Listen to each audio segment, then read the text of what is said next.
किया। मैं चाहती तो बहुत पहले भी तुम्हें यह बात बता सकती थी, लेकिन जब अमरेंद्र ने खुदकुशी की उस वक्त मुझे किसी तरह का कोई होश नहीं था। और जब अरमान ने हमें दर दर के ठोकरें खाने के लिए छोड़ दिया, तब भी मैं उसे सच नहीं बता पाई थी, क्योंकि मुझे कोई मौका नहीं मिला था। लेकिन आज सही मौका है। आज हमने अंश सिंघानिया की जान बचाई है, तो हमारा उन पर एहसान छट चुका है।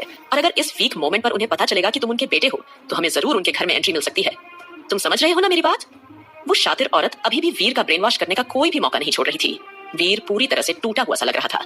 वह सपने में भी नहीं सोच सकता था कि जिस अरमान सिंघानिया से वह शुरू से इतनी नफरत करता आया है, जो उसका राइवल था, वीर ने उसकी बीवी तक को अगवा करने की कोशिश की।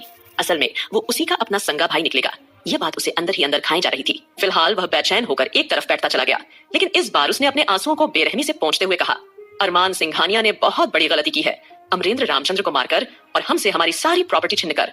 अब मैं वीर अमरेंद्र रामचंद्र का बेटा न केवल अपनी धन संपत्ति वापस लूंगा, बल्कि अरमान सिंघानिया की भी सारी प्रॉपर्टी अपने नाम करवा लूंगा। यह कहते हुए वीर के होठों पर शैतानी मुस्कान बढ़ती जा रही थी। वहीं दूसरी ओर जल्दी ही सारी लड़कियां आस्था के साथ मौजूद थीं और उसकी पैकिंग करने में मदद कर रही थी, क्योंकि आस्था अविनाश के साथ किसी फ्लाइट में नहीं, बल्कि अविनाश के उसके पर्सनल चॉपर के द्वारा जाने वाली थी। तो इसीलिए नानी माँ ने बिना देरी किए सबसे पहले अपने हाथों के बनाए हुए बेसन के लड्डू और आस्था के मनपसंद अचार और भी कितनी ही सारी व्यंजन डिशेस जो कि आस्था की फेवरेट थी, वह सब आस्था के लिए बना बनाकर टिफिनों में पैक करने शुरू कर दिए थे।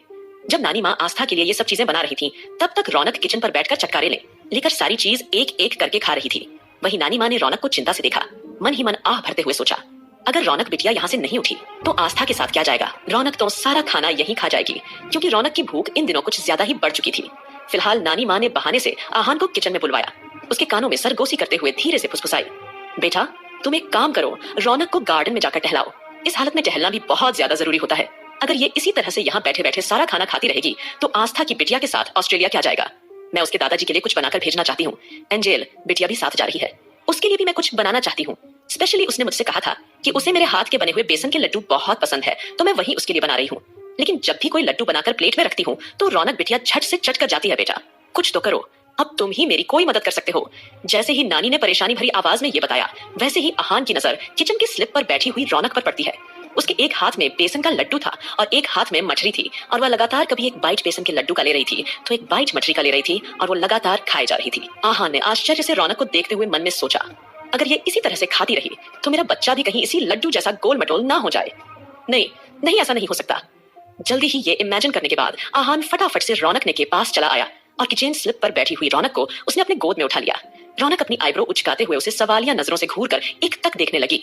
उसके गुस्से से बचने के लिए आहान दांत चमकाते हुए मुस्कुराया, फिर उसके कान में चुपके से फुसफुसाया, मिस हवा हवाई, और कितना खाओगी यार, बस करो, चलो मैं तुम्हें गार्डन में थोड़ा सा टहला कराता हूँ। वैसे भी नानी माँ ने मुझे बताया था कि इस हालत में ज्यादा खाने की वजह से एसिडिटी की प्रॉब्लम बन सकती है। तुम्हें प्रॉब्लम हो गई तो मेरे बच्चे को भी परेशानी हो सकती है, इसलिए अब तुम फटाफट से मेरे साथ चलो, मैं तुम्हें गार्डन में वॉक पर लेकर चलता हूँ। ठीक है। वही रौनक के जाने के बाद नानी माँ ने चैन की सांस ली। फिर उन्होंने फटाफट से आस्था के लिए 5 किलो के सब डब्बे भरकर तैयार कर दिए थे। वही आस्था ने भी जल्दी ही अंश के लिए कुछ कपड़े रख लिए थे, क्योंकि अविनाश ने उसे साफ मना भी किया था कि वह अंश के लिए ज्यादा कपड़े बिल्कुल ना पैक करे और जल्दी से जाने के लिए रेडी हो जाए, क्योंकि अविनाश का ऑस्ट्रेलिया में खुद का एक शॉपिंग कॉम्प्लेक्स था, तो वहीं से उसके लिए नए कपड़े खरीद लेंगे। अब यह सुनकर आस्था मुस्कुराई और उसने अविनाश की बात मान ली, लेकिन अपनी फेवरेट साड़ी और अपनी माँ का लॉकेट लेना वो नहीं भूली थी। अब फिलहाल देर ना करते हुए आस्था ने जल्दी से पैकिंग कंप्लीट ली, क्योंकि आज शाम को ही उसे अविनाश के साथ निकलना था, तो इसलिए कुछ वक्त वो अरमान के साथ बिताना चाहती थी। हालांकि दादाजी और अभिमान जी अंश के आसपास बैठे हुए थे, उसे लगातार गोद में लेकर उसे पुचकार रहे थे, क्योंकि वो पूरे हफ्ते 15 दिनों के लिए उनसे दूर जा रहा था, तो इसीलिए वह उसको जी भर के लाड़ प्यार जता रहे थे। वही थोड़ी देर बाद आहान तो लगातार अंश को इंस्ट्रक्शन दिया जा रहा था कि मेरे प्यारे चैंप, अगर कुछ भी प्रॉब्लम हो तो सिर्फ मुझे एक कॉल कर देना बेटा, तेरा चाचा अपने प्राइवेट जेट से तुरंत वहां तुझे लेने पहुंच जाएगा। और हाँ, दिल खोलकर अविनाश भैया और एंजल भाभी उन सबके ऊपर सुसु पॉटी करना, किसी भी तरह का रिस्क मत लेना और ना कोई शर्म करना है। तू सिर्फ और सिर्फ आहान सिंघानिया का भतीजा है, तू सुन रहा है ना मेरी बात। आहान की उटपटांग इंस्ट्रक्शन सुनकर सभी लोगों को हंसी भी आ रही थी और सभी कहीं ना कहीं थोड़ा थोड़ा इमोशनल भी हो रहे थे, क्योंकि सभी अंश से कुछ ज्यादा ही हद तक अटैच हो चुके थे। फिलहाल ध्रुव ने अगले ही पल तुरंत आहान को अंश से दूर धकेलते हुए कहा, ओए सारी बातें तू ही करेगा क्या? मैं उसे थोड़ी बहुत इंस्ट्रक्शन दे दूं, मुझे भी उससे कुछ बात करने हैं यार। अब आहान मुंह बनाकर थोड़ा पीछे खड़ा हो गया और अब ध्रुव ने अंश की ओर गौर से देखकर मिठी सी मुस्कुराहट के साथ कहा, अंश बेटा, कहीं कुछ भी प्रॉब्लम हो या कोई भी परेशानी हो तो तुरंत ही मुझे फोन कर देना, ठीक है? और अगर तुम्हारे शरीर में कुछ प्रॉब्लम हो तो तुम्हारा डॉक्टर चाचा है ना, वो तुम्हें पूरी तरह से ठीक कर देगा। तुम्हें बिल्कुल भी स्ट्रेस नहीं लेना है, ठीक है? और अपना ख्याल रखना है। ये सुनकर आकाश और सुमित, साथ ही साथ दादाजी और अभिमान जी, चारों ही हैरानी से उन दोनों को लगातार अनमने ढंग से देखे जा रहे थे और साथ साथ अपना सर पकड़कर आड़े टेढ़े मुंह बना रहे थे, जैसे कहना चाह रहे हो कि इन दोनों का कुछ नहीं हो सकता। वही जब ध्रुव अब अंश को इंस्ट्रक्शन दे रहा था कि तभी अचानक आहान तुरंत बीच में कूदते बोल पड़ा, चैंप, अपने इस डॉक्टर चाचा की बातों पर ज्यादा ध्यान मत देना, तुम्हें मेरी बात माननी होगी है, ठीक है, वरना ये तुझे अपने जैसे बना देगा, एकदम बोरिंग, और तुझे तो मैं किसी कीमत पर डॉक्टर नहीं बनने दूंगा, ठीक है? तू सिर्फ और सिर्फ चैंपियन बनेगा, रेसर बनेगा, बॉक्सर बनेगा, लेकिन डॉक्टर तो मैं तुझे किसी कीमत पर बनने नहीं दूंगा। तभी ध्रुव आहान को एकदम से घूरते हुए तपाक से बोला, अबे ये क्या बकवास कर रहा है? अंश डॉक्टर बनेगा, वह चैंपियन या बॉक्सर नहीं बनेगा, ठीक है? इसमें कोई फ्यूचर नहीं है, कोई नाम नहीं है, ऐसा कुछ नहीं होने वाला है, और तुम मेरे और चैंप के बीच में ऐसे नहीं आ सकते हो। आहान उसकी बातों अनसुना करते हुए बेपरवाही से जवाब देता है, शायद तुम भूल गए हो, मैं ऑलरेडी उसके लिए स्पोर्ट्स कार खरीद चुका हूँ, क्योंकि वह स्पोर्ट्स फील्ड में जाएगा, वह रेसर बनेगा या फिर बॉक्सर बनेगा, ठीक है? लेकिन वह डॉक्टर किसी कीमत में नहीं बनेगा, और ना ही मैं उसे डॉक्टर बनने दूंगा। डॉक्टर की कुछ लाइफ होती है, हमेशा काम काम काम, ना रात देखते हैं ना दिन देखते हैं, ब्ला ब्ला, इसीलिए मैं अपने चैंप को डॉक्टर लाइन में नहीं भेजूंगा। इतना सुनते ही ध्रुव तुरंत तिल मिलाकर आहान पर बरस पड़ा, देखो आहान, अब ज्यादा हो रहा है। हाँ, मैंने कहा ना, अंश सिर्फ डॉक्टर बनेगा तो डॉक्टर ही बनेगा, वह बॉक्सर तो किसी कीमत पर नहीं बनेगा। जल्दी ही दोनों की कहा सुनी की आवाजें पूरे के पूरे हॉल में गूंजने लगी थीं।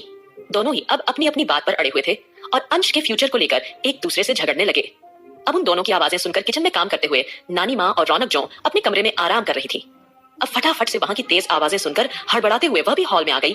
वहीं राधिका, रश्मि और वंशिका, जो कि आस्था की मदद कर रही थी उसका सामान पैक करवाने के लिए, अब ध्रुव की ऊंची आवाज सुनकर वंशिका भी तुरंत चौंक गई और चारों दौड़कर हाइनल में आ गई।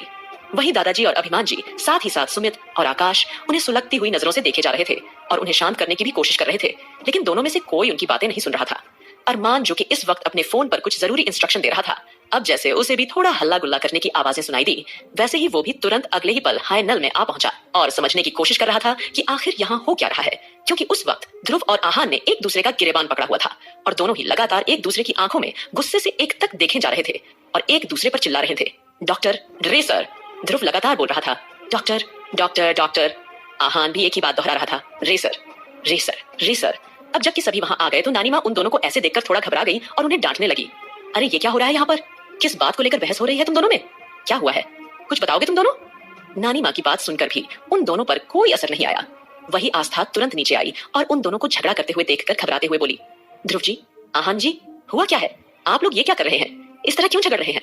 आखिर यहाँ हुआ क्या है? आहान आस्था को देखकर जल्दी से बोला, भाभी, आप आज इस मैटर से दूर रहेगी। और फिर ध्रुव को तिरछी नजरों से देखकर दांत पीसते हुए बोला, आज इस डॉक्टर को तो मैं नहीं छोड़ूंगा। आहान की बात सुनते ही सभी एक पल के लिए ठिठक गए और एक दूसरे की शक्ल अविश्वास से देखने लगे। अब तो आस्था को भी उन्होंने इस मैटर से दूर रहने के लिए कह दिया था। अब अरमान तुरंत वहां आया और कोल्ड वॉइस में बोला, स्टॉप इट। अरमान के इतना बोलते ही वो दोनों एक दूसरे से अलग हटकर खड़े हो गए थे, मानो जैसे दोनों को सांप सूंघ गया हो। अब जैसे ही वह दोनों एकदम से ठिठक कर वहां चुपचाप खड़े हो गए, रश्मि, राधिका और वंशिका एक दूसरे की शक्ल न समझी में देखने लगती हैं।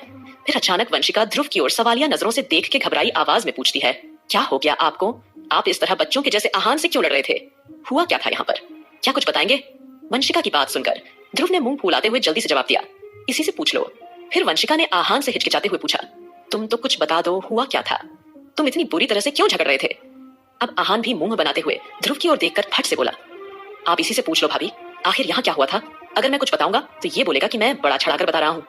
इतना कहकर आहान चुप हो गया और फिर ध्रुव की ओर चुपके से देखने लगा। अब दोनों एक बार फिर एक दूसरे से मुंह फेर कर खड़े हो गए। उनकी नौटंकी देखकर अरमान का चेहरा और सख्त हो गया और अरमान उन दोनों के पास चला आया। वो बारी बारी से दोनों को देखते हुए गहरी और कड़क आवाज में बोला, क्या हुआ तुम दोनों बीच? अरमान की आवाज सुनते ही तुरंत आहान ने मुंह बनाते हुए कहा, अरमान भाई, मैं कह रहा था कि अंश बड़ा होकर बॉक्सर या रेसर बनेगा, लेकिन ध्रुव कह रहा है कि उसे डॉक्टर बनाना है। आप बताइए, मैं अपने चैंप को डॉक्टर थोड़ी ना बनाऊंगा, वह जाकर लोगों को सुई लगाते फिरेगा। नहीं नहीं, मैं उसे सिर्फ बॉक्सर ही बनाऊंगा और ये फाइनल है। आहान की बात सुनकर ध्रुव भी अब तमतमाते हुए आगे आया और आहान को पॉइंट करते हुए बोला, अरमान भाई, इसमें गलती पूरी तरह से आहान की है। अभी से ये छोटे से बच्चे को रेजर और बॉक्सर बनाना चाहता है। मैंने सिर्फ इतना बोला कि मैं चैंप को डॉक्टर बनाना चाहता हूँ ताकि वह लोगों की मदद करे, लेकिन ये बेवजह इस बात पर अड़ा हुआ है कि यह उसे बॉक्सर बनाएगा। अब यह सुनकर सभी को सारा मामला समझ में आया। सभी ने नामे सिर हिलाकर अपने सर पर हाथ मार लिया, लेकिन रश्मि तो अब खुद को रोक नहीं पाई और खिलखिलाकर जोर से हंस पड़ी। वही बाकी सब भी उन दोनों को देख के जोरों से ठहाके लगाकर हंसने लगे थे। अब सबको खुद पे हंसता हुआ देखकर ध्रुव आहान ने तुरंत एक दूसरे को भोली सी सूरत बनाकर देखा, क्योंकि अब दोनों को ही समझ में आ चुका था कि वह थोड़ी देर पहले कितना चाइल्डिश बिहेव कर रहे थे।